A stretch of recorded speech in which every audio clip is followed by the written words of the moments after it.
नमस्कार दोस्तों, मैं हूं अंतरा और आप सुन रहे हैं आईआईटी उन्नीस। आज हम एक ऐसे मुद्दे के बारे में बात करने जा रहे हैं जो दिखाता है सोसाइटी की डार्क रियलिटी को। पॉक्सो एक्ट यानी protection of children from sexual offences act. ये एक्ट 2012 में बच्चों की सुरक्षा के लिए आया था, लेकिन इस पर कई सवाल उठते हैं। आज हम उन्हीं सवालों के जवाब ढूंढेंगे। आज हमारे साथ मौजूद हैं एक expert lawyer mister Utkarsh Singh, जो इन्हीं मुद्दों पर रोशनी डालेंगे। Hello sir, how are you? बहुत बहुत नमस्कार। Sir, we are glad to have you here. We admire your work a lot. We would like to know more about your background and your journey. It will be very grateful if you give a short introduction by yourself.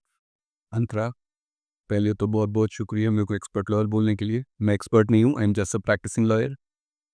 दूसरा, जब आप वकालत कर रहे होते हैं, when you practise as a lawyer, there are several domains, civil, criminal and human rights.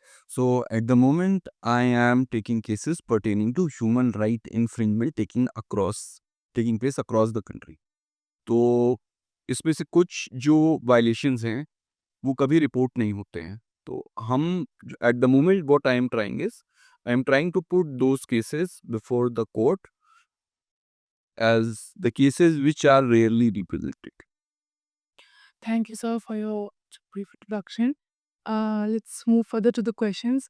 जैसे कि जो हमारे लिसनर्स हैं, जो पॉक्सो एक्ट के बारे में नहीं जानते, तो आप उनको कैसे बताना चाहेंगे कि पॉक्सो एक्ट क्या है और इसका क्या पर्पस है? और जो इसका फास्ट ट्रैक कोर्ट्स हैं, उनका क्या रोल है इसमें? देखिए क्या होता है कि कानून को बनाया जाता है एक पर्टिकुलर अपराध को कैटर करने के लिए। तो 2012 में बच्चों के साथ हो रहे अपराधों को रोकने के लिए एक particular law was made. Now this act is known as POCSO. This act particularly deals with the crimes which take place with children. अब हमारी जो चिल्ड्रन की डेफिनेशन है that age per law is below 18।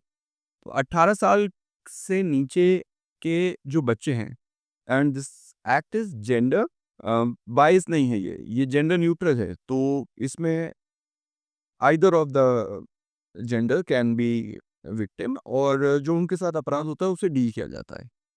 तो अंतरा, ये एक जो trial होता है कोई भी अक्यूज्ड का जिसने किसी 18 साल से नीचे के जो बच्चे हैं उनके साथ कोई जघन्य अपराध किया है या कैसा भी अपराध किया है, तो it will be dealt with this under this act. तो सर, जैसा आपने अभी बताया कि एक जेंडर न्यूट्रल एक्ट है, बट अगर हम जेंडर न्यूट्रलिटी पे देखते हैं, तो वहाँ पर फीमेल विक्टिम्स के केसेस ज़्यादा है मेल विक्टिम्स पे। तो यहाँ पर अगर हम ये कहें कि किसी अवेयरनेस की कमी है या ये कोई स्टिग्मा है? ये बहुत अच्छा सवाल है Antara, and I am glad you asked this because कई बार क्या होता है कि हम ये समझ ही नहीं पाते हैं कि हमारे साथ ये अपराध हो रहा है। और बीइंग जेंडर न्यूट्रल बच्चों को भी कभी कई बार ये नहीं रियलाइज होता है कि they are being victim of some form of crime. तो ये बात सही है कि हाँ, जो रेशियो ऑफ फीमेल विक्टिम है वो उसमें ज़्यादा है। उसके कई कारण हो सकते हैं। एक तो एक सोशल स्टिग्मा का भी होता है कि भाई I will not let my child go through, I mean suffer through the entire trial. अब वो ट्रायल अगर 5 साल चल रहा है तो that boy until his cross examination take place, he will be asked to come to court once or twice or maybe multiple times. तो मेरा ऐसा मानना है कि हाँ, बच्चों जो मेल विक्टिम है इसमें शायद कम रिपोर्ट हो रहे हैं, मगर over a period of time I think जैसे अवेयरनेस बढ़ेगी, जैसे लोगों को इसके बारे में पता चलेगा, ये it will balance out. Sir, एक और इम्पॉर्टेंट चीज़, जैसे कि 2013 में हमारे लीगल सिस्टम में एक ट्रांजिशन हुआ है आईपीसी से बीएनएस का, तो इससे पॉक्सो पे क्या फ़र्क पड़ा है? देखिए, पॉक्सो पे कोई फ़र्क नहीं पड़ा इस पे, जो सीआरपीसी है वो चेंज होकर के बना बीएनएसएस में, लेकिन वो प्रोसेस है, it's a procedure, it's not about how the crime is to be dealt with. जो पॉक्सो है वो सज़ा देने वाला substantive law, it's not a procedural law. तो टेक्निकली अगर देखा जाए तो पॉक्सो पे एज़ सच कोई बहुत ज़्यादा फ़र्क नहीं है। हाँ, ये कह सकते हैं कि जो इन्वेस्टिगेशन है उसमें फ़र्क आया है। तो जो इन्वेस्टिगेशन है, वो चाहे पॉक्सो के लिए हो या वो किसी और क्राइम के लिए हो, that will be dealt by BNSS, but otherwise POCSO remains the same. Sir एक और चीज़ है कि जैसे अगर हम सबसे जो एक अलग एंगल से देखें और एक अलग ही जो चीज़ है, वो हमारा आ जाता है कि डिजिटल एरा में चाइल्ड पोर्नोग्राफी। सुप्रीम कोर्ट ने मद्रास हाई कोर्ट के एक जजमेंट को ओवरटर्न करा था, जिसमें उन्होंने कहा था कि किसी के भी डिवाइस में या लैपटॉप में अगर चाइल्ड पोर्नोग्राफी का कंटेंट होता है, तो उसको ऑफेंसिबल क्राइम माना जाएगा। तो ये कोई इसी मतलब अगर हम देखा जाए कि इसी पॉक्सो की गहराई में जाने के लिए है या फिर ये किसी और लीगल पर्सपेक्टिव से है? नहीं, I'll again tell you, see, it's not about child pornography alone. The judgment was that in case if you download child pornography, it will not be considered as an offense. But I think that was ridiculous. Cannot believe that this judgment can be, passed. I don't know what transpired during the arguments, but I think Supreme Court has rightly overruled this judgment. And as far as the child pornography is concerned, you see, it's a very sensitive issue. You don't understand what transpires as child pornography. Sometimes unknowingly people make a video which might, which might put them into trouble. So we have to be very careful once we are see, if a 18-year-old boy is meeting a 17-year-old girl, the boy is adult, the girl is not adult, and suppose they enter into a intimate say relationship, and suppose it is uh, you know um, recorded electronically, then how are you going to deal with it? And you look at the reports that internet is replete with such videos. You look at the reports which are coming often, that child pornography is replete, and there is a dark web which is dealing with this. So see, we need a holistic approach for that, and it's not just about a judgment. We need a particular dedicated task force which need to deal with this issue. Okay sir. अगर sir हम stars की तरफ जाते हैं, तो जैसे कि POCSO के केसेस जो बढ़ते जा रहे हैं, जैसे कि 2019 से लेके 31 मई 2024 तक में यूपी में कहीं लगभग 90,822 केसेस हैं, बिहार में 30,203 केसेस हैं और मध्य प्रदेश में 29,419 केसेस हैं। तो इन केसेस का बढ़ने का कोई कॉमन पैटर्न है या lack of literacy rate, awareness, मतलब इसका रीज़न क्या है?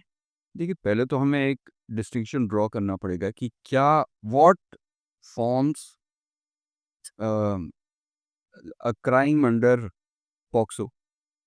Whether we can punish juvenile love under POXO, or whether it is, suppose if a boy is say 18 years 1 day old and the girl is 17 years 11 months old.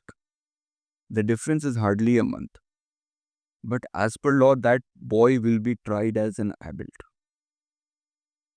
So, and if we go back to Bihar and Uttar Pradesh, see, there is a tendency wherein you rope you rope the accused in false cases. Sometimes it happens, not mostly. So we'll have to draw a distinction कि क्या वाकई वो है. अगर वो है तो हमें इसे पॉक्सो के तहत stringently डील करना चाहिए. अगर वो नहीं है, if you understand that, then it should be seen कि whether a case is made out or not. कई बार पार्किंग का इशू होता है. पार्किंग का इशू होता है, and because the lady was standing with her minor child and she makes an allegation. The issue was related to parking in Delhi, but since an allegation was made that she was assaulted, consequently the child was assaulted. And once the child is assaulted, this act comes into picture.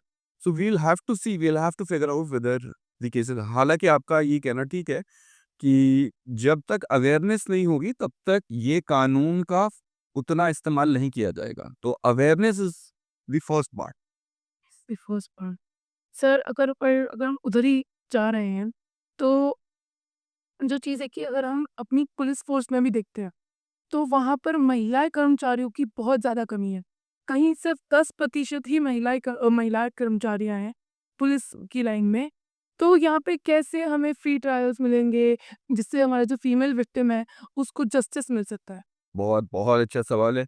सबसे पहले तो हमें ये देखना है कि क्या female अधिकारी ही इन्वेस्टिगेशन कर सकती है? या एक सेंसिटिव अधिकारी या सेंसिटिव पुलिस वाला इन्वेस्टिगेशन अच्छे से कर सकता है? There may be a female investigator, may be a female police officer who may not be sensitive, and there may be a police officer who is male but he may be more sensitive. तो यहाँ question gender से ज़्यादा sensitisation का है। जो police officer duty पे है, whether he is sensitized to deal with such sensitive cases or not. Several cases are there where the case is demolished because of faulty investigation. And if there is a defense counsel who knows how to demolish a case of the prosecution, then a faulty, even a single, fault in the defect in the chain of circumstance can, demolish the case. So, ये भी ensure करना ज़रूरी है कि female representation बढ़े, at the same time जो mail representation है police force में उसे सेंसिटाइज करना, और फीमेल जो परसेंटेज है जो इन्वेस्टिगेटिंग ऑफिसर्स है उनको भी equally, the IU should be equally sensitised for that. I get it sir. But अगर सर हम ये चीज़ देखते हैं, अगर कोई ऑफिसर सेंसिटाइज नहीं है इनफ इन चीज़ों के लिए, तो ऐसे तो कितने फॉल्स केसेस होंगे, और ऐसे तो फिर पॉक्सो एक्ट को वो नेगेटिव वे में भी जाएगा। देखिए, कानून है तो उसका इस्तेमाल होगा, दुरुपयोग होगा, सदुपयोग होगा, ये हमें डिसाइड नहीं करना है। अगर कोई क्राइम रिपोर्ट हो रहा है तो इट मस्ट बी रिपोर्टेड, पहली चीज। दूसरी चीज, अगर वो क्राइम रिपोर्ट हो रहा है तो उस पे जो लॉजिकल एंड है उसका, that filing of the either chargesheet और क्लोजर रिपोर्ट, ये तो इन्वेस्टिगेटिंग अथॉरिटीज को करना ही चाहिए।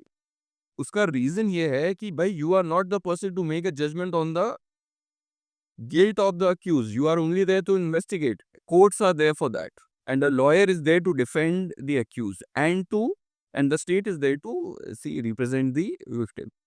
So जहां तक मुझे लगता है मुकदमा सही है या गलत है, इसको देखने की जिम्मेदारी कोर्ट्स की है। एक आईओ जो है, जो पुलिस ऑफिसर है, उसका काम सिर्फ ये तथ्यों को सही रूप से कोर्ट के सामने प्रस्तुत करे। Thank you sir for your wonderful insights. मैं उम्मीद करती हूँ कि हमारे दर्शकों को भी पॉक्सो एक्ट के बारे में काफ़ी कुछ जानने को मिला होगा। ऐसे ही और इंटरेस्टिंग मुद्दों के बारे में जानने के लिए देखते रहिए IIT 19। धन्यवाद।